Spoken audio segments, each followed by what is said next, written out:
Welcome everyone to the second episode of 𝗪𝗶𝗁𝗲. I'm going to answer a few more questions today in this episode, and these questions are again from the same survey which I had run for online survey where I have asked people to share the challenge, what you feel that's an important challenge when you think of launching or starting your own brand or your own business. So let's jump in and start. I will ask Lucy to share the questions. Lucy, can we have the first question, please? Vidal, we have first question from Anil, and he says that the lack of income in the gap between the start and success of business. Okay. So Anil, your question is basically the lack of income, or what you have in your mind, that there is a lack of income source when you start any business till the time you reach the success of that business.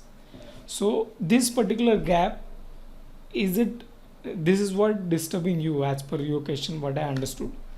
So let's understand that in our career actually we have gone through many similar gaps, and we have capacity to win over and succeed from those gaps. And here when you are thinking about starting a business, there you're thinking of a gap of income source. That's actually a mindset. What happens is, when traditionally, or when you don't have anyone in your family or friends who is close to you in business as an entrepreneur, or somebody who has started his or her career as an entrepreneur, then there is a gap in your thought process that how do we take care of that finances, because we have been habitual of getting that monthly salary. But when you are starting any business, you just need to prepare yourself with a financial backup for a few months till the time you really become successful in your business and it start replacing your income source, or start giving you surplus from what you were actually earning from a regular income source, maybe a job or anything else what you're doing right now.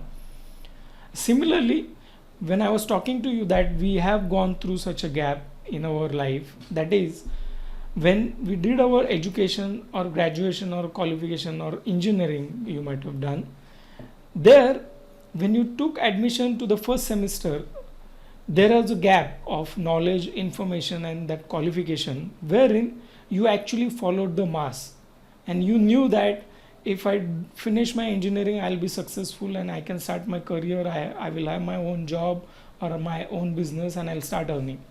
And with that hope, with that perception, you started learning.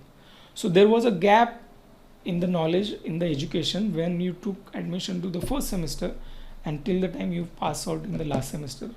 But when you passed out, you become a really qualified passed out engineer to go out in the market and work as an engineer.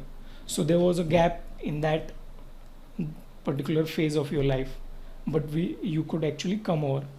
Now similarly, if you are in a job, since you are asking me this question, when you started on that first day of your career, if you go back and remember, there was a gap, there was a little concern, or you were worried that how I'll be successful in my employment career, how I'll perform my job better so that I can really climb that ladder of success in the job.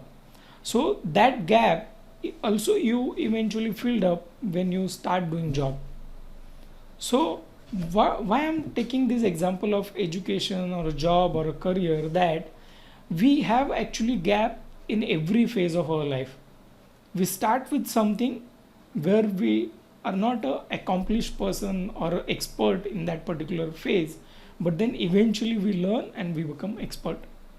Now similarly, you need to relate it with business, and for financial purpose, as I said, you just need to make sure that you have that backup of finance for a few months, so that once you start earning or replacing that income source from the business, you'll be definitely confident of earning and replacing your income source.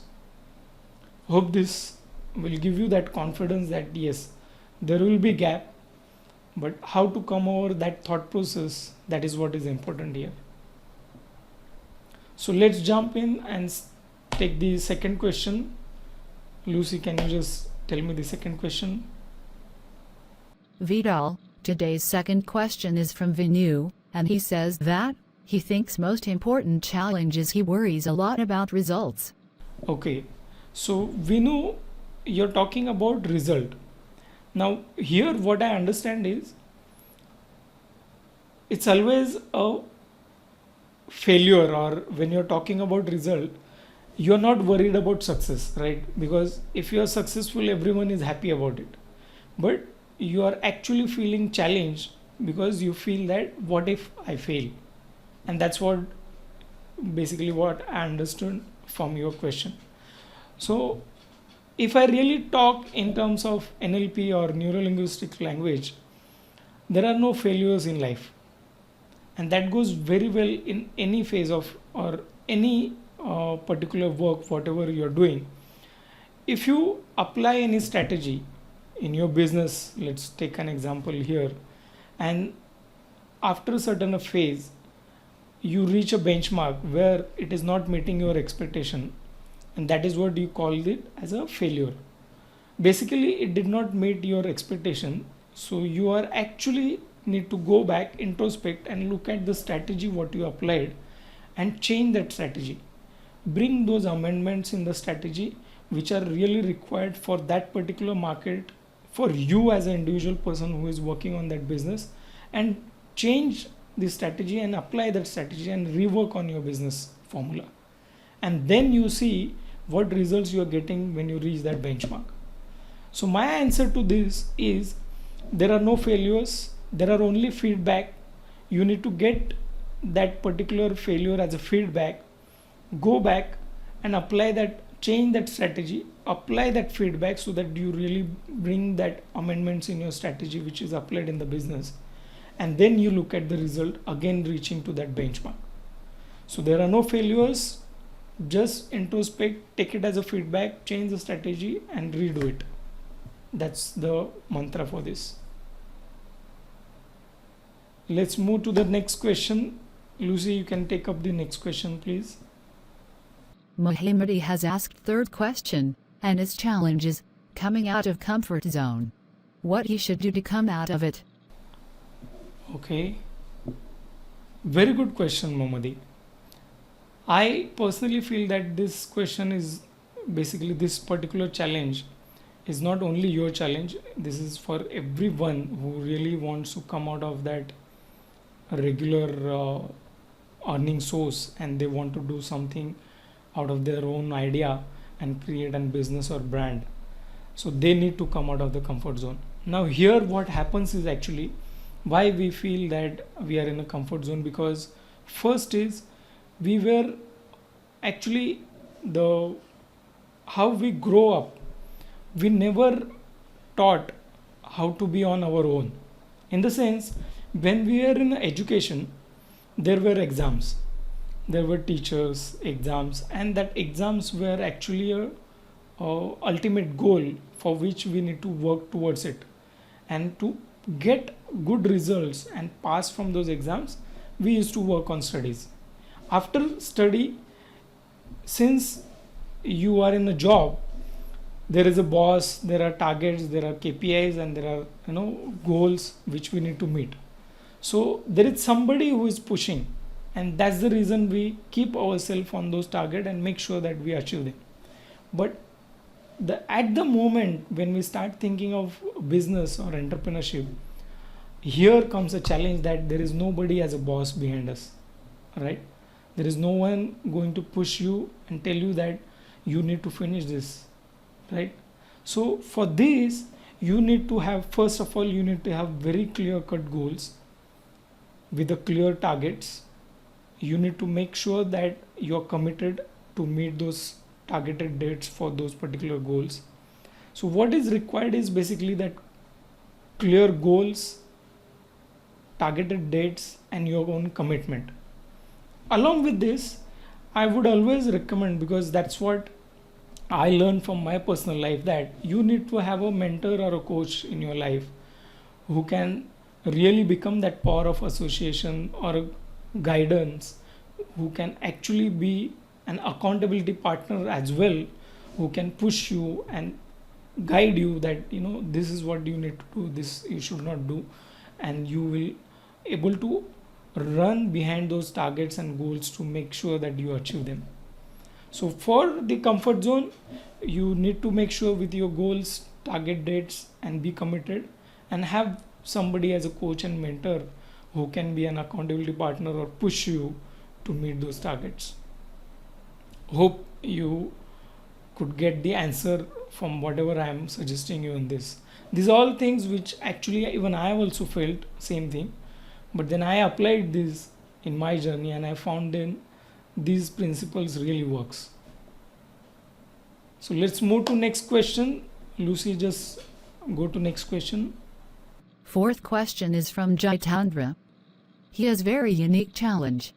Balance of family on emotional, social, and personal angle during the switch over timeline to this new source of income. Vidal, what you can suggest him? Okay, so Jitendra, what I understand from your question is you are asking that how do you keep that balance of family emotions on social and personal life when you are switching over from a regular job income source to the new income source as a business, right? So see here again, what I want to say that we have gone through similar phases, and we could actually win over on all those situations. So it's just a perception in your mind. Of course, as I was talking before, that you need to have that financial backup for a certain period of time, because you really cannot mock for money. Money is something, though we say that it's not important, it always lies at the top like oxygen. This is what Jim Rohn had said. So money is really important, and we really need to ensure logically, rationally, that there is little backup available till the time you put efforts and become successful in your business.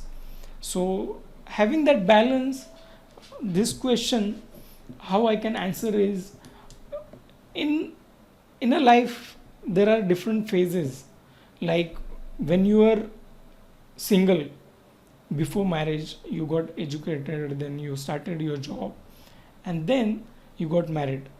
But till that time you are alone, means you are with your parents, but you did not know how to handle one more commitment and one more basically a relationship. But you eventually learned, because that's what we learned from our parents, and looking at the mass society has taught us that this is what actually life moves, that you get educated, then you do job or you do business, and then you got married. After marriage you get children. Now before having child, you never knew how to adjust your time, how to adjust your emotions, and then how to adjust your income source with a increased level of commitment, right?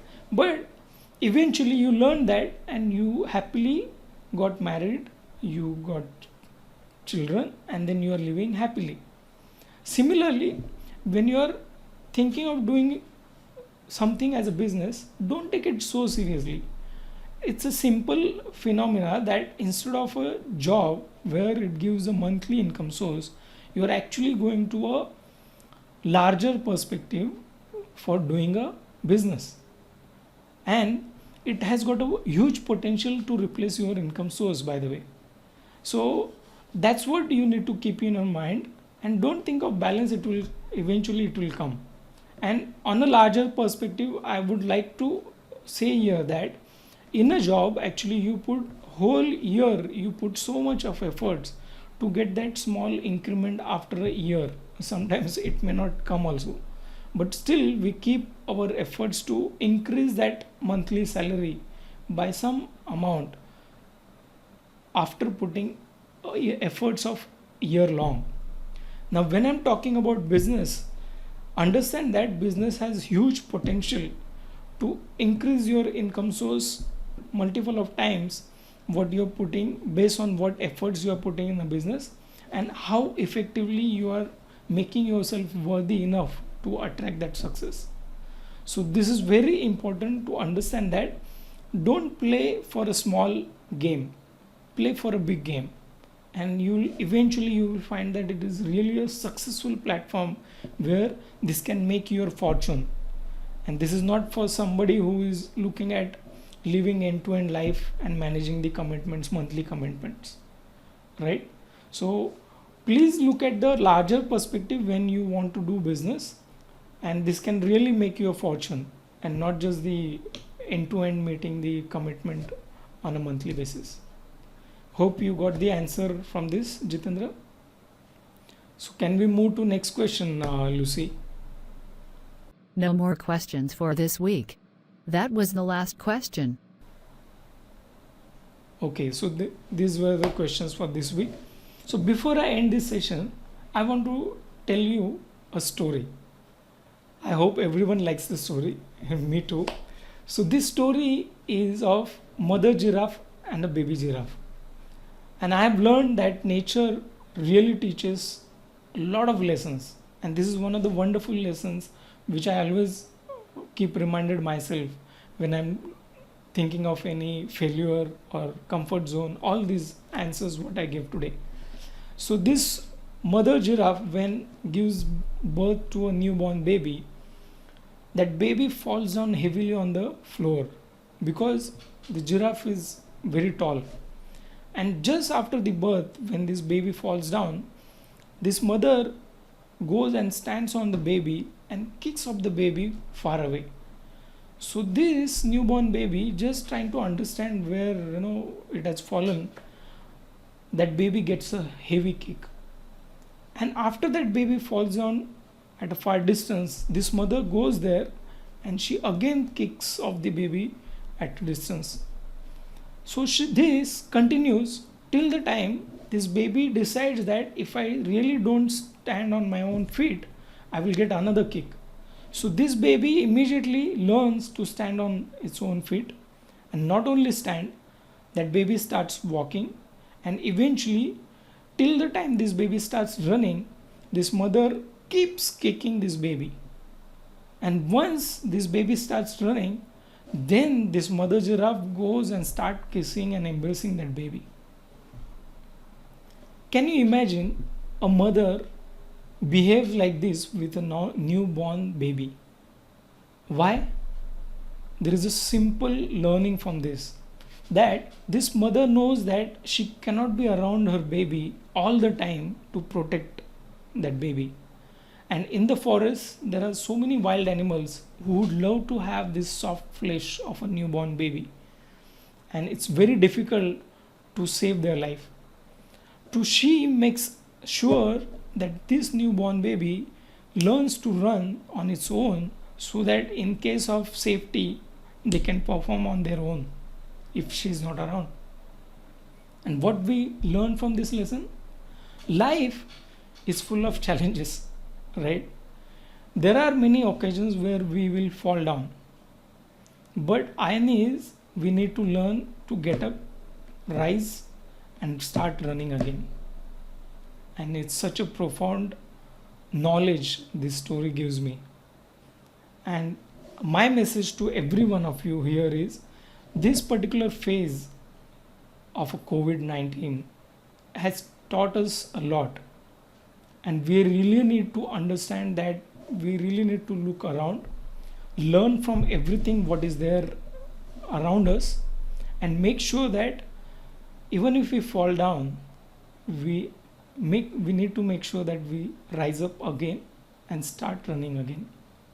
This life has been gifted to us to live an incredible life and not to just meet the monthly commitment on an end-to-end basis.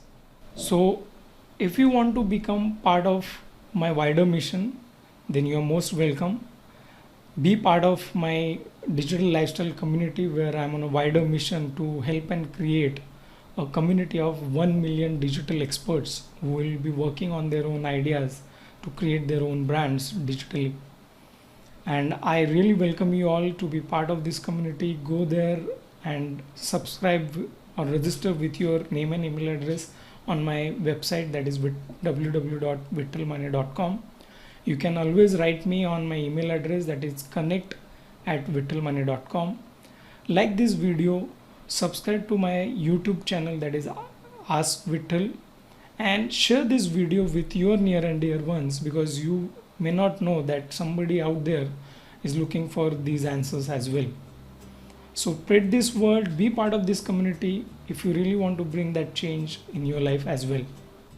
So guys, I'm ending this session, but while ending this session, my message to you is, please take care of yourself, stay safe and healthy, and do focus on your life so that you really live an incredible life of significance.